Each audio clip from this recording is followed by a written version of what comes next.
La justice était un pilier central de la gouvernance d'Ali Swalihi.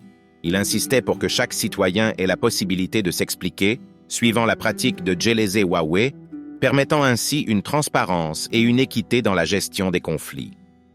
Pour renforcer le système de santé, Ali Swalihi a envoyé des étudiants comoriens se former à l'étranger. Son administration a également mis en place des pharmacies publiques, Madukaya Madawa Yawanansi, à travers le pays, garantissant ainsi un meilleur accès aux soins, soutenu par l'aide internationale pour moderniser les infrastructures. Ali Swalihi s'est attaqué à l'illettrisme par le projet Alifu B, alphabétisation fonctionnelle de base aux Comores, offrant des cours d'alphabétisation aux adultes dans les villages par des instructeurs formés, permettant ainsi à de nombreux Comoriens d'acquérir des compétences fondamentales.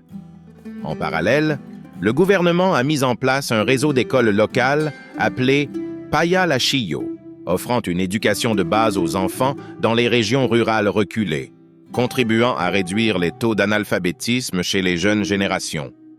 Pour lutter contre la famine, le gouvernement de Swalihi a nationalisé les grandes propriétés foncières et redistribué les terres aux petits paysans, favorisant ainsi une production agricole locale accrue.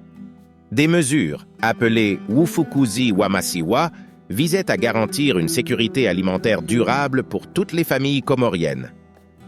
Ali Swalihi a également décentralisé la gouvernance en créant des Mudiriya, des municipalités pour chaque regroupement de 6 000 habitants, permettant une plus grande participation des citoyens dans la gestion des affaires locales. La création des Mudiriya a rapproché l'administration des citoyens, favorisant une gestion communautaire adaptée aux besoins spécifiques de chaque région. Les actions de Swalihi étaient en phase avec les Maendeleo, ODD de l'ONU, bien avant leur formalisation. De la santé à l'éducation, en passant par la sécurité alimentaire et la gouvernance locale, il a tracé la voie vers un développement plus juste et durable. Durant la crise de Majenga, Ali Swalihi a adopté une approche de répartir équitablement les réfugiés dans diverses régions des îles Comores, évitant ainsi de surcharger certaines communautés. Swalihi a mis en place des initiatives pour faciliter l'intégration sociale des réfugiés, en s'assurant qu'ils aient accès aux services de base et en encourageant leur emploi afin de favoriser leur autonomie économique. Il a également cherché à renforcer le sentiment d'unité nationale et à minimiser les tensions entre les réfugiés et les populations locales. Malgré ces réformes ambitieuses, les défis persistent aux Comores.